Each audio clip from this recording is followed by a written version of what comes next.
Halo, selamat malam teman-teman semua. Selamat bergabung di Asli Talks pada malam hari ini ya. Apa kabarnya nih teman-teman semua? Aku harap kalian semua tetap sehat ya di tengah kondisi yang pandemi kembali naik begitu ini ya. Aku mau ingetin juga, jangan lupa jalankan protokol kesehatan dan saling bantu jaga diri untuk orang-orang di sekeliling kita ya. Oke, perkenalkan, aku Megi dari Asli RI. Jadi malam hari ini kita akan bahas soal salah satu sistem yang canggih yang bisa memudahkan pekerjaan dan kehidupan kita nih, yaitu sistem tanda tangan digital atau biasa yang disebut kerennya bahasanya gitu ya, digital signature.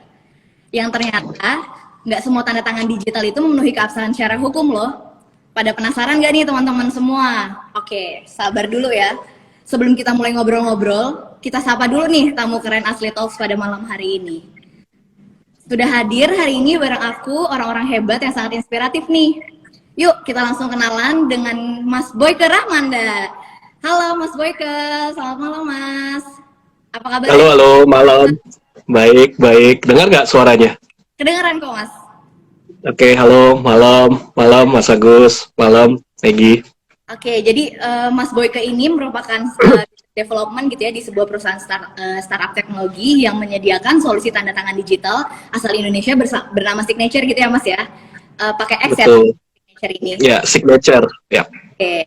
Selain itu Mas Boyke ini merupakan salah satu lulusan terbaik nih di New York University School of Business. Mantap banget ya ternyata Mas Boyke. Oke, selain itu juga ada salah satu lagi nih yang pasti teman-teman semua juga udah familiar ya dengan kakak kece yang satu ini. Halo Kak. Malam Kak. Malam, apa kabar semuanya? Halo Kak Boyke. Selamat malam, salam kenal. Halo. Salam kenal semuanya. Kira-kira aku manggilnya apa nih? Kak Agus aja kali ya? Kak Agus aja kali ya. Pakai nama juga apa sih buat lebih nyantai. Oke. Kali ya. Sip. Oke, jadi Kak Agus Leo Halim ini adalah seorang storyteller inspiratif gitu ya, yang juga merupakan sebagai content creator dan influencer. Kak Agus Leo Halim ini juga merupakan lulusan dari Singapore Institute of Management and Health International Business. Ternyata nggak kalah keren juga nih sama Mas Boyke ya. Oke, thank you banget nih untuk Mas Boyke dan juga Kak Agus udah meluangkan waktunya ya untuk bisa sharing di acara Asli Talks pada malam hari ini. Pokoknya malam hari ini kita akan seru banget ya ngobrol-ngobrolnya dan diskusi bareng Mas Boyke dan juga Kak Agus. Yuk teman-teman yang udah gabung jangan lupa bantu share live Instagram hari ini ya dengan klik tanda panah di pojok kanan bawah nih. Kasih tahu ke teman-temannya supaya ikut join juga nih di live Instagram Asli RI. Oke, jadi selain kita akan ngobrol-ngobrol pada malam hari ini, kita juga akan bagi-bagi hadiah nih, total hadiah sebesar Rp500.000 untuk 5 orang terpilih dengan pertanyaan terbaik dan juga paling inspiratif. So, sampai nonton, jadi kalian bisa langsung ketik nih di kolom komentar ya pertanyaan-pertanyaannya. Oke, mungkin kita langsung aja kali ya, nggak perlu lama-lama lagi. Kelihatannya teman-teman yang join live hari ini juga udah pada nggak sabar nih, mau ngobrol-ngobrol bareng Kak Agus dan juga Mas Boyke ya.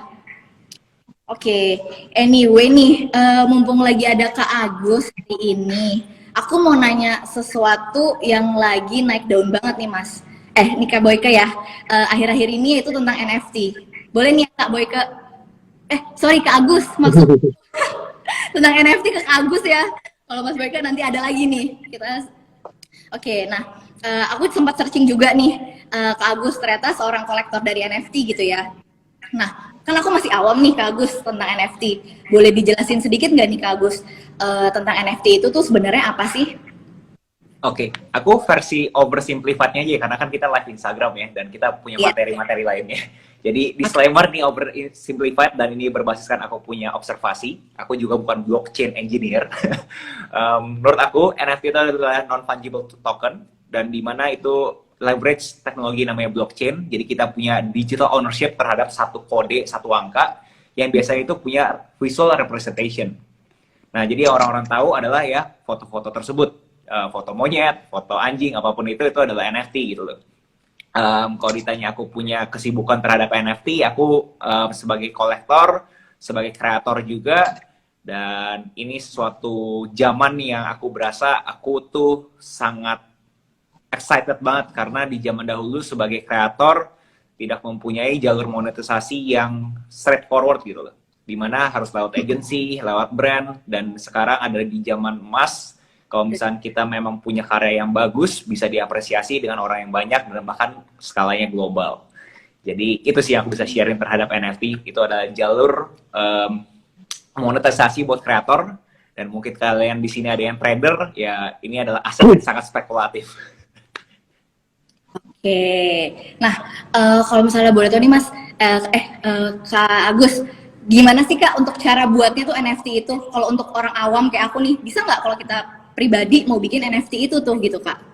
Bisa, jadi contohnya kalau misalnya aku screenshot, terus kita masukin ke satu blockchain, kita minting tuh bisa banget gitu loh. Jadi sebagai orang awam, kagak usah mikir terlalu jauh sih. Maksudnya kalau misalkan di dalam konteks kalian emang pengen berkarya dan pengen tahu ada yang apresiasi atau kagak, apapun bisa. Mau dari MP3, mau dari audio, mau dari MP4, mau dari foto JPEG, PNG, apapun itu juga bisa di NFT-kan.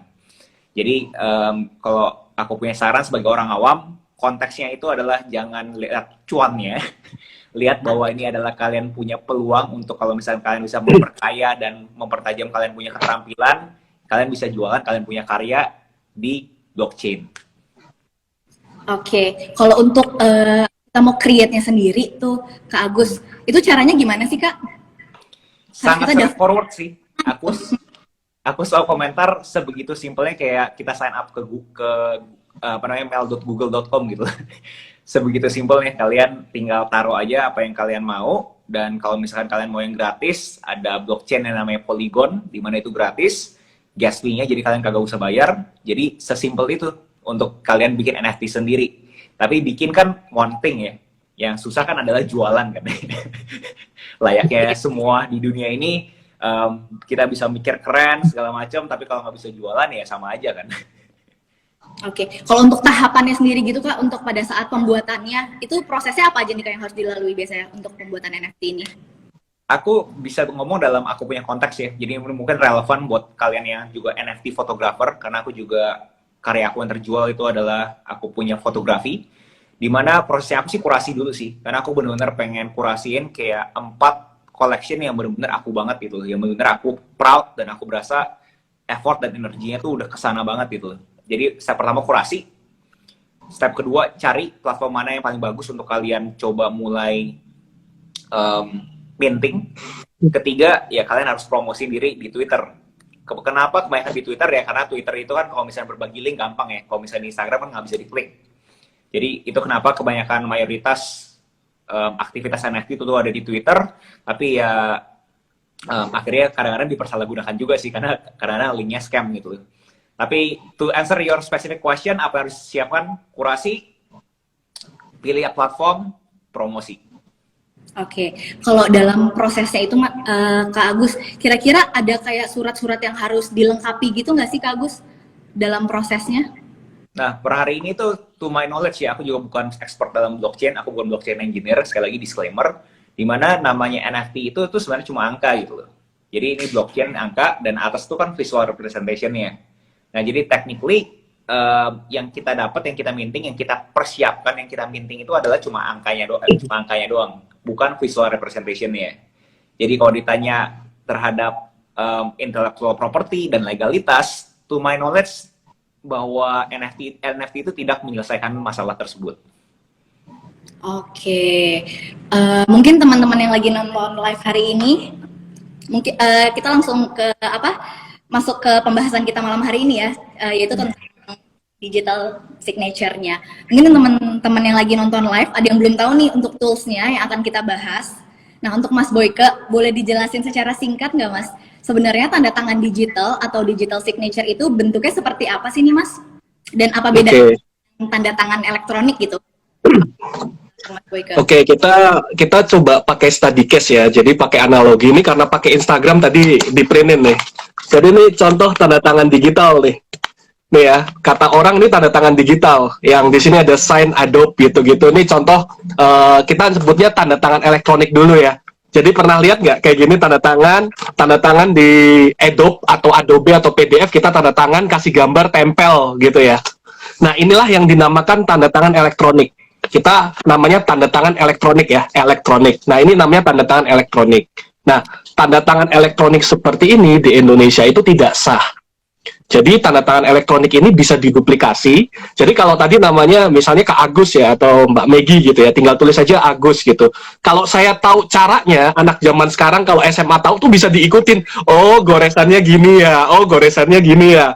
Sama kayak waktu dulu zaman kuliah S1 saya, ada dosen saya tuh yang tanda tangannya dari kiri ke kanan. Jadi ketahuan kalau malsu, oh ini dari kiri ke kanan nggak bisa nih. Karena kan banyak yang malsu pakai kanan. Nah, tanda tangan elektronik ini bisa diduplikasi ya, bisa diduplikasi karena kita tahu nih patternnya tuh seperti apa. Apalagi ya kalau yang orang luar negeri tuh kalau ngasih tanda tangan tuh nggak kayak orang Indonesia ruwet, nama aja udah gitu ya. Mungkin kecuali pesepak bola ya kayak Cristiano Ronaldo dan lain-lain, itu kayak mereka kayak punya gambar-gambar unik gitu ya tanda tangan. Nah, yang pertama tanda tangan elektronik ini tidak sah dan ada 3 hal yang kita tidak bisa memakai namanya tanda tangan elektronik ini. Kenapa?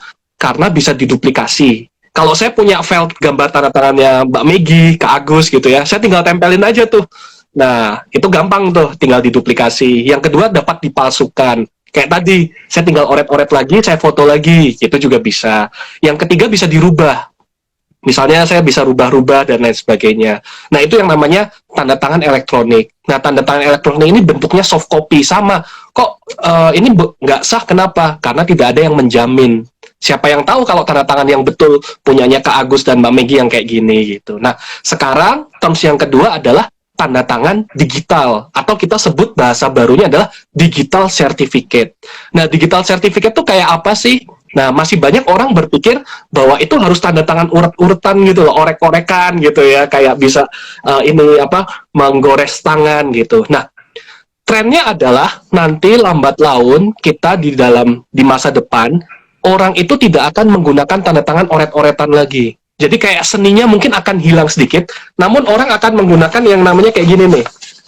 Jadi ada barcode, ini ada barcode ya. Nah, ini ada barcode, mungkin tulisannya nggak kelihatan, teman saya bacakan. Jadi sama kayak kita mau bayar GoPay, mau dong QR code-nya kita scan, bisa langsung masuk ke rekening yang dituju. Gitu. Nah, kalau misalnya Kak Agus kita mau transfer, kirim dong QR code-nya, tinggal tunjukin, saya scan, langsung masuk ke QR code-nya Kak Agus gitu. Cuma kalau kita sebut rekening, bisa aja pakai rekening orang. Nah, tanda tangan digital itu bentuknya adalah QR code. Tentunya di Indonesia masih diperbolehkan menggunakan tanda tangan orek-orekan, namun kita nanti translate ke QR code. Jadi ada 2, tetap bentuknya orek-orekan dan QR code. Nanti lama-lama semuanya akan pakai QR code pada waktunya. Jadi semua akan QR code pada waktunya. Nah, tanda tangan digital ini kita juga punya 3 fitur, yaitu nirsangkal. Jadi kita nggak mungkin bisa mengelak, oh itu bukan saya yang tanda tangan. Itu sudah pasti kita yang tanda tangan karena ada waktunya kapan dilakukan, bahkan kalau ditarik datanya dilakukan di mana kita bisa tahu.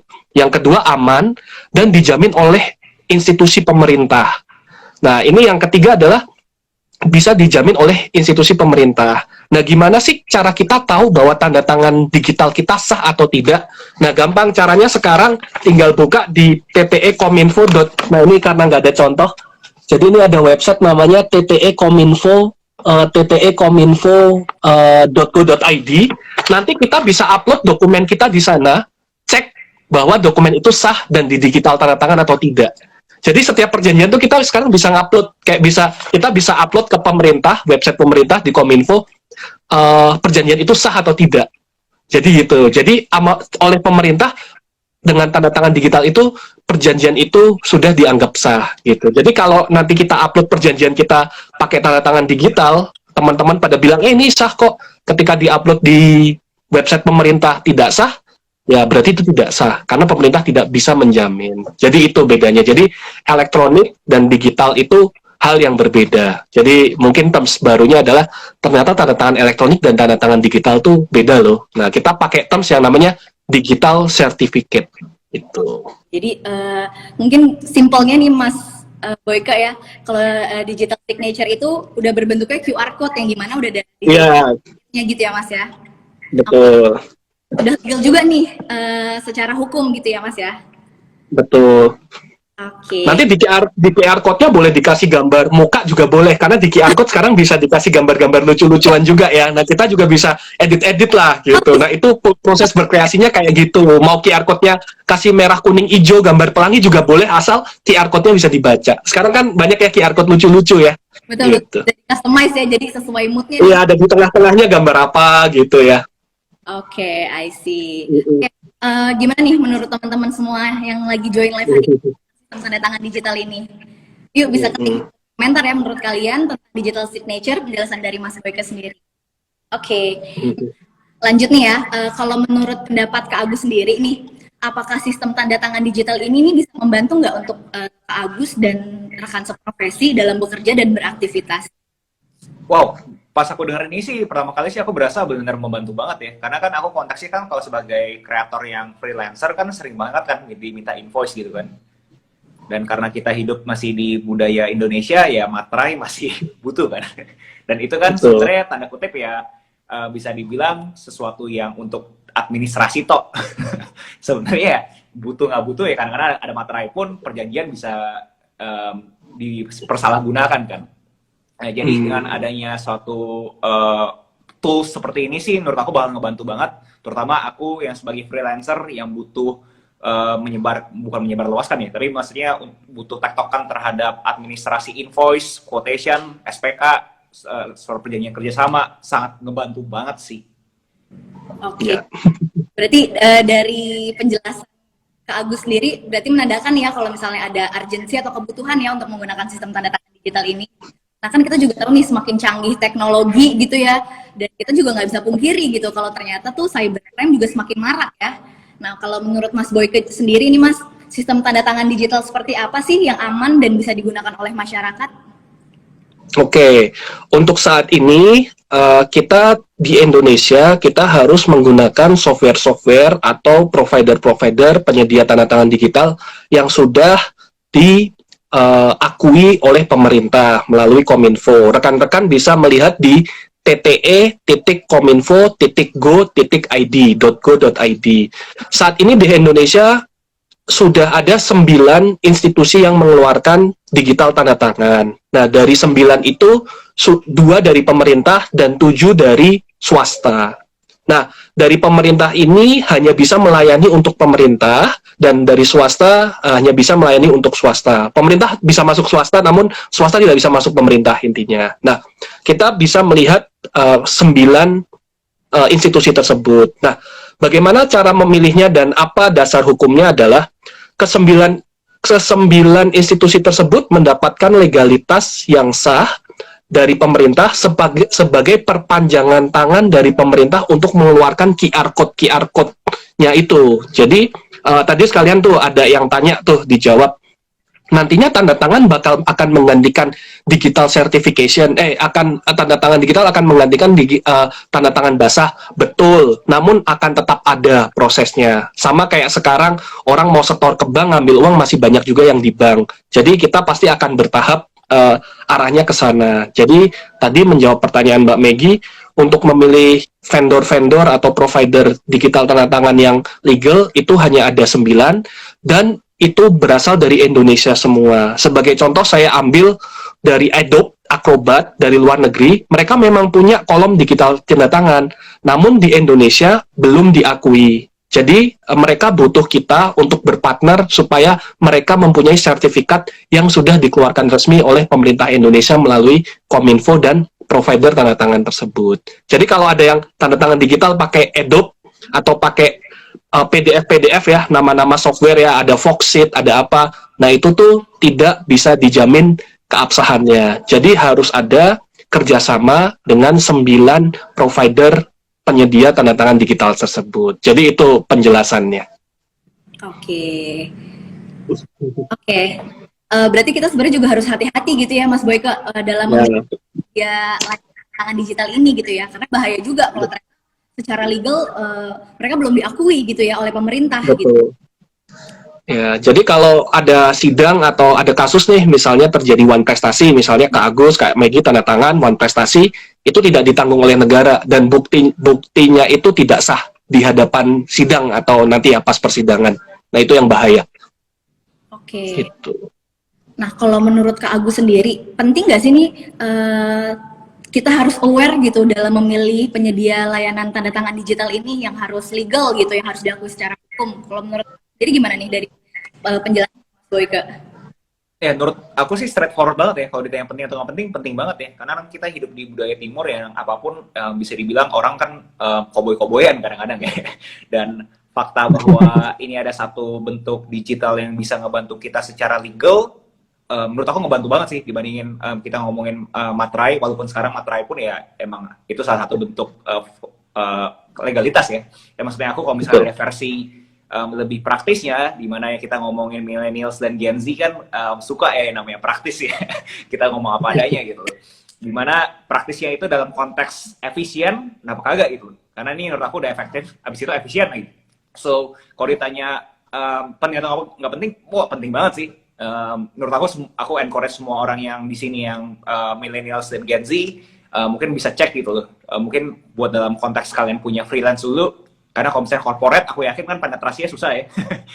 Namanya corporate kan kayak PO semua harus lebih rigid lah ya kalau misalnya corporate. Oke, ini untuk teman-teman yang lagi join live bisa langsung chat di kolom komentar ya kalau misalnya ada pertanyaan terkait digital signature ini bisa ke Mas Boyke atau Kak Agus nanti. Oke, nah kalau Kak Agus sendiri nih punya pengalaman nggak sih Kak menggunakan tanda tangan digital ini? Atau ada pernah dengar nggak nih kasus tentang tanda tangan digital? Boleh dong diceritain sedikit Kak Agus? Aku pribadi pakai Adobe PDF sih. Dan kalau kebanyakan kalau misalkan belum digital. Oke. Ya. Tapi uniknya aku nggak tahu nih relevan atau kagak. Aku punya kebutuhan itu untuk klien-klien luar negeri. Kalau klien Indo kan kita materai kan. Ya, kalau misalnya materai ya aku mau nggak mau harus print dulu, habis itu aku taruh lah gitu kan. Tapi kalau misalnya klien luar negeri kan lebih fleksibel ya. Ya yang penting pokoknya lu sign lah gitu kan. Jadi kalau ditanya apakah aku pernah ada contoh kasus yang ekstrim terjadi sama aku sih kagak pernah. Tapi apakah pernah terjadi di aku punya lingkaran? Pernah aja gitu loh. Dimana ya sifatnya e-sign, yang dibawa akhirnya ke hukum, ya dianggap itu semua perjanjian yang sifatnya itu internal. Badan legal hukum kagak bisa ikut campur gitu loh. Jadi kalau ditanya ke aku sendiri, aku nggak pernah. Tapi kalau di lingkaran aku sih ada aja sih Kak yang pernah terjadi hal-hal seperti itu. Oke, nah bahaya juga sebenarnya tuh ya Kak ya. Kalau ada seperti itu ya. Gara-gara kita masih menggunakan elektronik signature, elektronik itu. Oke, jadi benar nih yang sudah dijelaskan sama Mas Boyke dan juga Kak Agus, kalau kita tuh sebenarnya perlu hati-hati juga dalam memilih tanda tangan digital. Oke, aku jadi penasaran nih, Mas Boyke, boleh diceritain sedikit nggak atau dijelasin tentang fitur-fiturnya ada apa aja sih untuk di digital signature ini? Oke. Nih buat teman-teman yang dengerin, tadi mungkin ada beberapa pertanyaan proses digital tanda tangan seperti apa. Prosesnya sama kayak kita tuh kayak punya rekening lah tadi. Kita daftar, kita punya tanda tangan, nanti kita dapat QR code-nya gitu ya. Nah, kemudian untuk fitur-fiturnya apa nih? Kita kasih contoh yuk. Misalnya saya notaris, harus tanda tangan dokumennya banyak sekali. Tiap hari tanda tangan gitu ya. Zaman anak, kalau mungkin mimpinya anak-anak zaman dulu, saya pingin tanda tangan banyak duit, kerjanya tanda tangan dapat duit gitu ya. Tanda tangannya banyak, ada 100 tumpuk gitu. Nah, dengan tanda tangan digital, kita bisa mengupload semua dokumen 100, kemudian kita tinggal pencet sekali, approve, semuanya udah tertanda tangan digital. Jadi lebih cepat. Jadi misalnya ada 1000 dokumen, kita pencet satu, semuanya udah ke stamp atau dapat digital certificate di tiap dokumen tersebut. Tentunya ya dokumennya harus dicek dulu ya, dan itu di luar kita gitu. Cuma kita bisa melakukan satu kali pencet untuk semua tanda tangan. Jadi kayak ke copy namun tetap legal. Gitu ya yang pertama. Yang kedua, di pemerintahan tuh banyak banget yang namanya paraf-parafan. Dicek dulu sama bawahan, dicek dulu sama anak buah, sama manajer, sama deputi, sama siapa. Nah, kita mempunyai fitur yang namanya paraf digital. Nah, paraf digital tuh bentuknya nggak sertifikat, namun hanya approval. Nah, nanti terlihat di sertifikatnya sudah ada yang membantu mengecek dokumen ini. Misalnya, Kak Agus direkturnya, saya manajernya. Sudah dicek oleh Boyke, nanti berikutnya ditandatangan oleh Kak Agus. Jadi untuk menghindari, kok Kak Agus ini tanda tangan nggak tahu apa-apa ya, banyak ya kasus menteri tanda tangan nggak tahu apa-apa, ini soalnya dari deputinya, saya mah cuma tanda tangan aja. Nah itu nanti kalau secara hukum bisa diurutin nih, oh yang ngecek ini pertama kali yang ngajuin ini, jadi bisa kena semua tuh, siapa yang salah tuh bisa tahu. Jadi yang kedua, kita punya yang namanya fitur paraf. Yang ketiga, kita bisa satu dokumen tuh banyak signing. Jadi misalnya kita bisa signing bareng-bareng atau urutan. Jadi contohnya nih, saat ini kita harus tanda tangan bareng, 3 orang bareng, kita bisa upload dokumen dan saat itu harus tanda tangan bareng. Kalau nggak bareng ya nggak sah. Atau kita bisa berurutan. Sebelum Mbak Megi harus tanda tangan dulu oleh Kak Agus, harus tanda tangan dulu oleh Boyke. Jadi tidak boleh Mbak Megi tanda tangan sebelum Kak Agus tanda tangan. Jadi kita bisa bikin siapa duluan nih yang tanda tangan supaya urutannya terjaga dan tahu kalau misalnya contoh ada yang ingin mencoba mensabotase dokumen dan lain sebagainya. Jadi itu salah 3 fitur yang kita bisa sediakan. Nah nantinya di signature ini formatnya seperti Google Drive juga. Jadi rekan-rekan tinggal send to siapa untuk minta tanda tangan, tinggal dibalikin lagi ke Google Drive. Jadi kayak formatnya kayak tinggal upload di Google Drive aja, kita bisa minta tanda tangan. Kita sudah embed di seperti Google Drive. Jadi itu mungkin 3 hal dulu yang kita bisa fiturnya apa, tambah nanti yang mungkin tadi sempat dijawab ada iMaterai, di kita nanti ada iMaterai. Nanti kita bahas lagi tuh iMaterai apa. Siap, berarti sebenarnya nih, dari fitur-fitur kita langsung tahu ya kalau dari digital signature ini lebih efektif dan efisien juga gitu ya Mas Boyke ya dalam penggunaannya. Betul. Seperti yang Kak Agus nih, udah nggak perlu lagi tuh kita nempelin materainya, terus kita scan dulu. Yeah. Kita scan gitu ya. Nah dengan si digital signature ini udah lebih mudah lah. Kalau ya, tadi ada yang tanya satu, mungkin nambahin Mbak Megi, Kak Agus. Jadi kalau misalnya akun kita di hijack oleh orang nih, misalnya handphone saya diambil sama Kak Agus nih, gimana tuh caranya supaya itu betul-betul kita yang tanda tangan? Nah kita ada namanya two factor authentication. Jadi nanti akan dapat SMS dan dapat email. Nah, jadi kalau kita bukan kita, itu orang tidak bisa mengambil akses kita gitu. Jadi keamanannya itu udah 2 kali. Jadi benar-benar yang tanda tangan adalah orang itu gitu. Jadi ada tingkat keamanannya kita udah double layer, two factor multi factor authentication. Oke, berarti itu lebih secure lagi gitu ya Mas Boyke ya? Betul. Nah ini untuk autentikasinya sendiri ini itu juga menggunakan biometrik atau gimana Mas Boyke? Kita autentifikasi untuk pertama kali, misalnya rekan-rekan yang lagi lihat ya live Instagram ini, untuk pertama kali saat ini kita menggunakan yang namanya eKYC. Jadi kita mengupload foto kita dan kita bisa mendapatkan digital certificate. Sama kayak kita pengen punya KTP, cuma ini KTP digital gitu ya, yang bentuknya QR code ya. Kita ngomongnya QR code aja karena nanti akan jadi QR code semua. Nah, setelah itu kita untuk keamanannya kita bisa menggunakan SMS OTP. Jadi kalau handphone kan harus pencet fingerprint ya. Cuma kalau kita tidak bisa fingerprint karena fingerprint itu menempel di device. Jadi kita harus kirim ke SMS atau ke email supaya lebih aman lagi. Nah, nantinya terserah dari teman-teman yang ingin ditempel bioprint juga bisa, namun saat ini jawaban saya adalah kita dikirim SMS atau dikirim email supaya kalau device-nya hilang atau diambil orang, kita masih bisa menyelamatkan data kita atau bisa menolak tanda tangan tersebut. Jadi jawabannya itu sih. Oke. Anyway nih, sebelum pertanyaan terakhir, aku mau ingatkan lagi untuk teman-teman yang udah join live pada malam hari ini, kalau ada pertanyaan bisa diajukan di kolom chat karena kita punya hadiah sebesar Rp500.000 untuk 5 orang terpilih dengan pertanyaan terbaik dan paling inspiratif yang nantinya pastinya akan langsung dijawab oleh Mas Boyke dan juga Kak Agus. Oke, mungkin ini last question kali ya untuk Mas Boyke terkait iMaterai nih. Tadi kan sudah sempat disinggung juga sama Kak Agus gitu. Kan lagi booming banget nih akhir-akhir ini. Nah sebenarnya iMaterai itu apa sih Mas? Dan itu iMaterai itu materai yang dielektronikan atau gimana nih? Mungkin teman-teman audiens yang di sini juga pernah dengar tentang iMaterai tapi belum mengerti nih. Nah, boleh Mas Boyke tolong dijelaskan sedikit, silakan. Ya, pas banget tadi dibelikan materai oleh orang tua. Ini materai ya. Ini beneran. Nah, tiap materai ini mungkin agak blur. Itu punya kode nih di sini. Ini kode kayak kode PIN ya, kode PIN ya. Nah, itu beda-beda. Tiap materai itu punya kode yang beda-beda. Kayak nomor uang, series uang gitu ya. Nah, e-materai itu apa? Sama seperti e-materai yang fisik, namun saat ini bentuk e-materai itu kayak gini nih, kayak QR code juga, bagus juga nih. Nah, nih. Nah, QR code tiap e-materai itu sekarang beda-beda. Nah, e-materai itu adalah produk materai yang dikeluarkan oleh pemerintah secara elektronik yang membantu setiap dokumen yang di e-materai itu menjadi sah. Misalnya tadi di dalam persidangan akan menjadi tambahan kekuatan legal ya.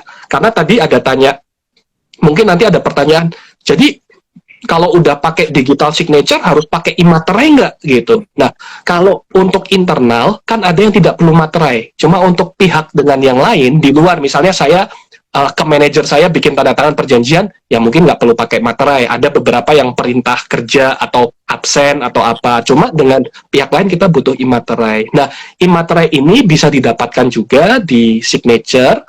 Nantinya e-materai ini bukan lagi ditimpa. Kayak kalau tanda tangan kan materai tempel dulu baru ditimpa kan. Nanti e-materai itu akan bersebelahan dengan QR code-nya yang kita miliki atau digital certificate atau tanda tangan digital yang kita miliki itu bersebelahan. Nah, kok nggak nempel dan lain sebagainya, tenang aja, kalau bersebelahan, digitalnya dua-dua kode digitalnya itu sudah di record atau sudah dicatat di Kominfo. Jadi benar bahwa sudah memakai materai dan sudah tanda tangan. Nah, produk e-materai ini harganya sama, itu range dari 10.000 sampai 12.000. Saat ini kan harga e-materai juga sama ya, 10.000 sampai 12.000 tuh kalau di warung-warung. Jadi e-materai ini itu produk resmi yang dikeluarkan oleh pemerintah dan setiap QR code-nya itu berbeda-beda untuk menghindari pemalsuan materai gitu. Nah, di Indonesia sudah banyak penyedia e-materai secara individual atau institusi untuk diakses secara individual atau institusi. Jadi rekan-rekan nanti kalau Google e-materai.co.id, teman-teman bisa langsung beli tuh di websitenya tuh e-materai.go.id. Jadi nanti teman-teman bisa cek. Jadi itu sih e-materai. Jadi Kak Agus tadi yang butuh e-materai itu juga bisa membeli secara individual atau institusi melewati signature atau provider-provider lain yang ditunjuk resmi oleh pemerintah. Jadi itu contoh dari penjelasan dari e-materai. Oke, informatif banget ya penjelasannya dari Mas Boyke dan juga pada malam hari ini. Aku jadi belajar banyak banget hal baru nih. Oke, nextnya mungkin kita bisa langsung ke sesi tanya jawab kali ya. Seru banget ya teman-teman, udah banyak nih yang masuk di kolom komentar ya. Oke, nah ini pertanyaan pertama dari @anggaji. Coba aku cari ya dari Anggaji ini. Kira-kira Mas Anggaji bisa join untuk live nggak nih biar bisa langsung ngobrol sama Mas Boyke dan juga Kak Agus. Oke, sebentar ya, aku invite.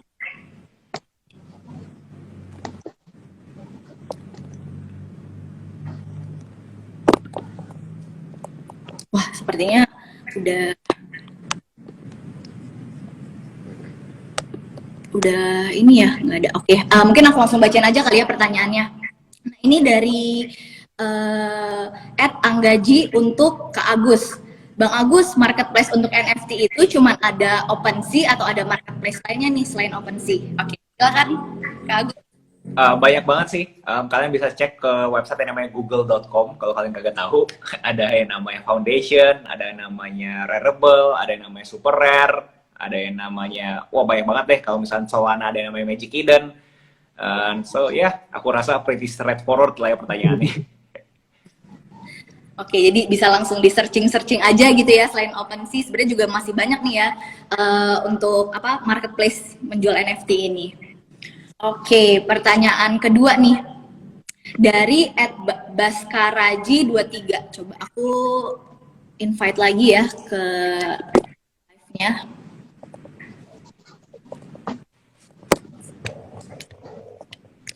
Ini pada malu-malu kali nih ya diajak join live-nya. Aku bacain langsung aja kali ya.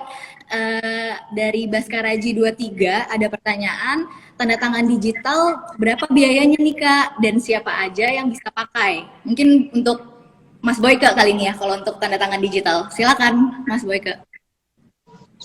Oh, untuk tanda tangan digital untuk individu dan perusahaan kita berbeda. Kita jawabnya yang individu aja ya. Nah, untuk yang individu itu range-nya antara 1.500 sampai 2.500.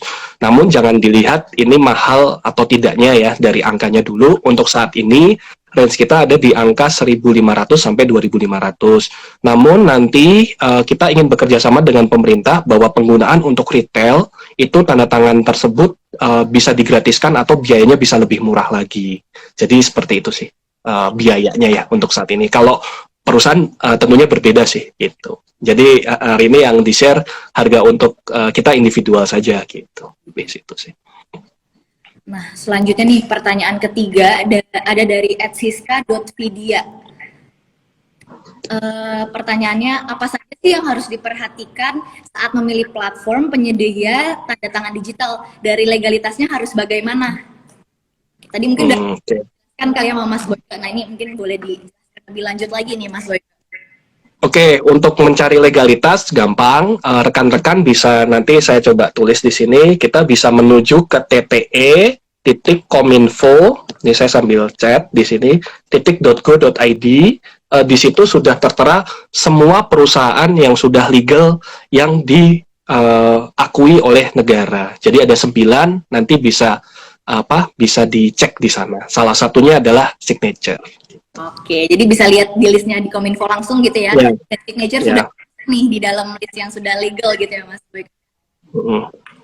Oke, next question ada dari Radit Winandito. Coba ajak join live ya.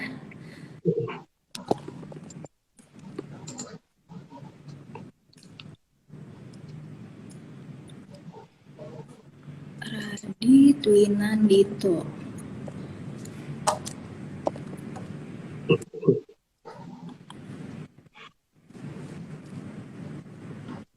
Banyak yang tertarik NFT nih, gara-gara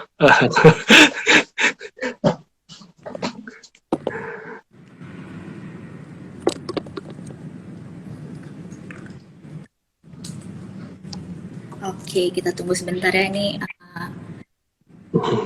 Udah aku invite Mas Raditnya, Mas Radito. Wah, kayaknya yang nonton pada malam hari ini pada malu-malu nih. Pada diajak live. Oke, aku langsung bacain aja kali ya pertanyaannya. Masih terkait tanda tangan digital nih, Mas Boyka. Nanti kan ke depannya semua akan menggunakan tanda tangan digital ya, Kak. Otomatis untuk transaksi dan lain-lain akan menggunakan soft copy dong. Penggunaannya tuh bagaimana? Ya, jadi untuk nantinya, karena kan kita saat ini sudah menggunakan yang namanya teknologi ya, sharing file itu sudah digital ya. Pernah kita, contohnya adalah nanti kalau kita tanda tangan, contoh yang paling gampang adalah kalau kita ingin meminjam uang tuh ya, atau kita melakukan pinjaman KPR lah atau KTA gitu ya. Nanti kita sudah tidak datang ke bank. Jadi nanti bank yang posisinya ada mungkin di luar kota bisa memiliki nasabah di kota lain. Nah, kita tinggal kirim file, kita bisa tanda tangan digital. Nah, kenapa juga lama-lama kita akan paperless ya, yang namanya memproduksi kertas juga pasti kan tidak membuat sustain ya. Jadi semuanya itu tanda tangannya digital. Nah, kemudian jangan takut kalau misalnya data kita hilang, perjanjiannya dan lain sebagainya. Nah, saat ini pemerintah sudah membackup data-data perjanjian kita, dan perusahaan tadi tanda tangan digital juga membantu untuk menyimpan perjanjian-perjanjian yang ada dengan jangka waktu tertentu. Karena kita tidak boleh menyimpan data-data rahasia dari pelanggan yang menggunakan tanda tangan digital kita. Jadi semua akan digital pada waktunya. Mungkin kecuali karya-karya seni yang masih dilukis. Nah, itu kan digitalisasi juga, namun fisiknya masih ada juga ya gitu. Cuma untuk perjanjian digital tersebutlah, digital copy, soft copy itu lama-lama akan menjadi legal gitu. Dan tentunya hard copy pasti tetap akan ada ya. Namun kita akan berproses untuk menjadi digital seperti itu sih. Jadi itu mungkin jawabannya ya. Oke, jadi emang butuh proses juga nih ya Mas Boyka ya untuk proses digitalisasi itu gitu ya. Nantinya akan kita juga, dan bisa jarak tuh udah nggak menjadi halangan gitu nih ya, bisa betul. mobilitas. Oke. Iya, sama kayak sekarang pakai GoPay lah, QR code udah di mana-mana lah ya. Tukang ojek aja sudah bisa pakai QR code. Nah, itu kan berarti inklusi keuangannya jalan gitu. Lebih situ sih. Oke. Udah susah, uang palsu udah susah kan sekarang. Karena udah pakai QR code gitu. Oke, nah ini pertanyaan selanjutnya ya dari SS Berlin, masih tanda tangan digital nih. Coba aku ajak live lagi ya, mungkin berkenan. Berlin. Saya coba sambil jawab-jawab pertanyaan yang lain. Boleh, banyak banget nih ternyata pertanyaannya Mas Boyke. Ada Jadi ternyata teman-teman harus cross-talk. karena mungkin hal baru dan lagi happening juga gitu ya. Iya. Lama-lama QR code juga kayaknya bentuknya juga nggak kotak. Mungkin someday bisa bundar, bisa apa gitu. Ini prediksi-prediksi ya gitu ya. Bisa dibikin gambar muka, cuma QR code gitu. Kayak apa, kayak ada gambar-gambar mozaik-mozaik gitu-gitu bisa tuh. QR code-nya isinya gambar-gambar kita juga bisa tuh dibikin. Tadi ada yang nanya, QR code bisa dijual di NFT nggak? Wah, kayaknya seru juga tuh ya, QR code yang lucu-lucu dijual di NFT gitu kan. Bisa jadi ide tuh. Gitu. Nah ini Mas Boyke ada pertanyaan nih, jika sewaktu-waktu mau mengubah tanda tangan digital, gimana nih Mas caranya dari tanda tangan digital kan mau diubah gitu, ada perubahan, itu bisa nggak? Kalau QR code, kita posisinya adalah gambarnya akan sama terus kayak tanda tangan. Tuh, gambarnya kayak gunung ya kayak gunung terus. Namun kalau ingin merubah model QR code dan lain sebagainya, kita bisa generate lagi QR code-nya gitu ya, kayak bikin QR code kita bisa ganti. Namun setiap tahun kita harus memperpanjang lisensi digital tanda tangan. Jadi kayak KTP itu harus perpanjang, udah nggak perpanjang ya kalau KTP. Nah kalau digital certificate harus diperpanjang setiap tahun sekali. Nah itu ada syaratnya dari pemerintah setiap tahun sekali. Nah merubah tanda tangan itu mungkin pertanyaan di sini bukan merubah datanya ya, namun merubah tanda tangan digitalnya. Nah, tadi mungkin menjawab nih ada pertanyaan yang menarik mungkin sekilas. Kalau misalnya untuk rekan-rekan yang berkebutuhan khusus nih, misalnya mohon maaf tidak memiliki lengan gitu ya, atau ada tunanetra atau tunarungu atau apapun yang ada keterbatasan fisik, masih bisakah mendapatkan digital certificate? Bisa, karena dari Disdukcapil, selama orang tersebut memiliki KTP, kita bisa memfasilitasi untuk digital certificate. Jadi itu jawabannya. Selama penduduk warga negara Indonesia yang memiliki KTP atau NIK, itu bisa memiliki digital certificate. Jadi ini memudahkan juga untuk rekan-rekan yang mungkin berkebutuhan khusus, sehingga bisa melakukan digital signature atau digital certificate atau tanda tangan digital secara mudah. Gitu. Oke, jadi sebenarnya penting tadi dari digital certificate-nya itu gitu ya Mas Boyke ya. Yang identitas digital kita lah ya, kayak simpelnya. Oke. Nah ini langsung ke pertanyaan terakhir kali ya Mas Boyke. Terus ada pertanyaan dari @arianboy. Apakah kewajiban individu sebelum melakukan tanda tangan digital? Kewajibannya, wajib apa nih Mas Boyke? Ya itu tadi ya, kita harus mendaftar dengan namanya eKYC, Electronic Know Your Customer, di mana kita harus mengupload digital identitas kita, KTP kita upload ya, KTP, foto gitu ya. Nah nanti setelah itu kita akan mendapatkan yang namanya digital certificate dan baru bisa melakukan. Intinya kita harus daftar dulu dengan identitas yang sesuai dengan NIK atau KTP kita. Nah jadi itu sih. Nah untuk tadi yang rekan-rekan yang mukanya berubah, sudah mungkin makin glowing ya, mungkin atau berubah yang tadinya pakai kacamata nggak pakai kacamata.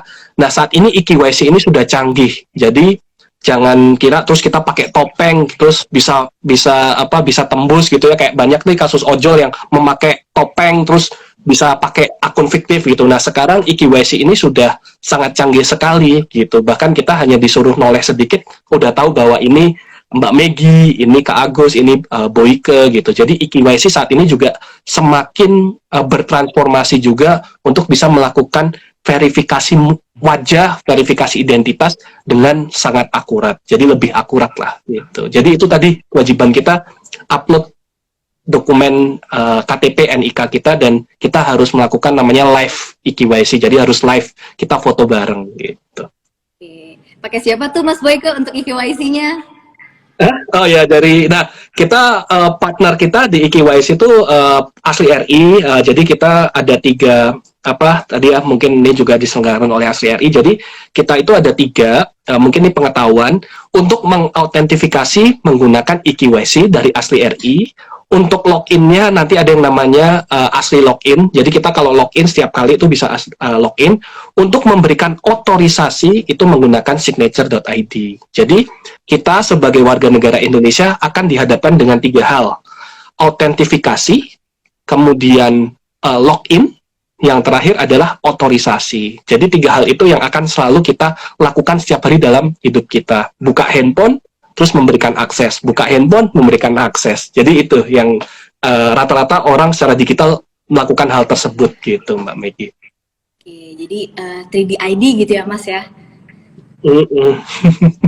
Boyke dari autentikasi, kemudian login, sampai dengan otorisasi gitu. Betul. Oke, selamat nih kepada 6 orang terpilih ya. Nanti Mimin dari Asli RI akan menghubungi kalian ya yang sudah menanyakan pertanyaan tadi. Oke, jadi aku mau simpulin nih obrolan Asli Talks pada malam hari ini gitu ya, teman-teman dari Kak Agus dan juga Mas Boyke. Jadi untuk NFT itu sebenarnya menarik banget nih, dan kita pribadi gitu ya bisa banget ternyata ya Kak Agus untuk membuatnya. Dan prosesnya pun terbilang simple, dan saat ini juga peminatnya juga lagi banyak banget gitu ya, karena lagi hype juga gitu ya. Nah, buat kalian yang punya hobi di dunia seni, fotografi dan lain-lain, yuk jangan dianggurin. Tapi coba juga kita bikin NFT-nya di marketplace-nya ya pastinya ya. Nah, kalau bingung, bisa nih belajar dengan Kak Agus Leo. Bisa di-follow Instagram-nya Kak Agus dan bisa langsung tanya-tanya langsung ya Kak. Oke, jadi ternyata digitalisasi itu powerful banget ya. Nah, kalau dari tanda tangan digital sendiri, nantinya yang akan jadi tools penting itu selain ada kita membuat lebih praktis dan juga lebih efisien, tanda tangan digital juga akan juga lebih aman gitu ya, lebih secure karena sudah diawasi gitu ya oleh institusi pemerintahan yaitu Kominfo, dan juga kedepannya akan ada juga nih e-materai gitu yang akan bantu kita juga untuk transaksional gitu ya di kehidupan sehari-hari. So stay tune ya di Instagramnya Signature untuk info-info selanjutnya terkait digital signature dan juga e-materai. Oke. Pokoknya mantap banget ya ternyata nih diskusi malam hari ini dengan Kak Agus dan juga Mas Boyke. Untuk teman-teman yang mau tahu info menarik lagi seputar layanan tanda tangan digital, boleh nih follow akun sosial medianya dari Signature. Ada di mana aja nih Mas Boyke? Bisa follow di signature.id. Nanti rekan-rekan boleh DM, boleh tanya di situ. Nanti miminnya akan bales digital tanda tangan itu apa gitu ya. Jadi rekan-rekan banyak nih contoh yang udah masuk, Kak, skripsi aku dicontek nih sama orang lain, tanda tangannya diambil dan lain sebagainya. Oh, itu bisa juga. Jadi banyak yang udah konsultasi nih, oh lukisan saya harus di stamping. Oh, bisa. Mungkin nanti kalau NFT harus di minting gitu-gitu. Nah, itu nanti bisa chat atau DM ke signature.id, bisa follow. Nantinya pasti banyak program-program yang menarik dan informatif di Instagram signature.id. Pakai X, jangan lupa signature. Oke, jadi untuk teman-teman yang pertanyaannya masih belum kejawab gitu ya di live pada malam hari ini, bisa langsung tanya ke Instagramnya Signature gitu ya Mas Boyke. Oke, Kak Agus mungkin bisa juga nih di-share untuk sosial media YouTube-nya atau TikTok-nya, biar kita juga dapat info-info menarik nih dari semua konten-konten Kak Agus. Kan bisa di mana nih? Ke agusleo.com aja, semuanya ada di agusleo.com. Oke, untuk YouTube, kemudian juga Instagram dan juga TikTok-nya ya, ada info-info menarik nih pastinya ya. Ada dapat info dari Kak Agus Leo. Oke, aku juga mau ingetin nih untuk teman-teman semua smart people yang mau tahu lagi lebih banyak tentang industri digital 4.0 seperti eKYC, biometric verification, digital onboarding, dan seputar dunia digital lainnya, yuk bisa kunjungi websitenya dari Asli RI di www.asliri.id.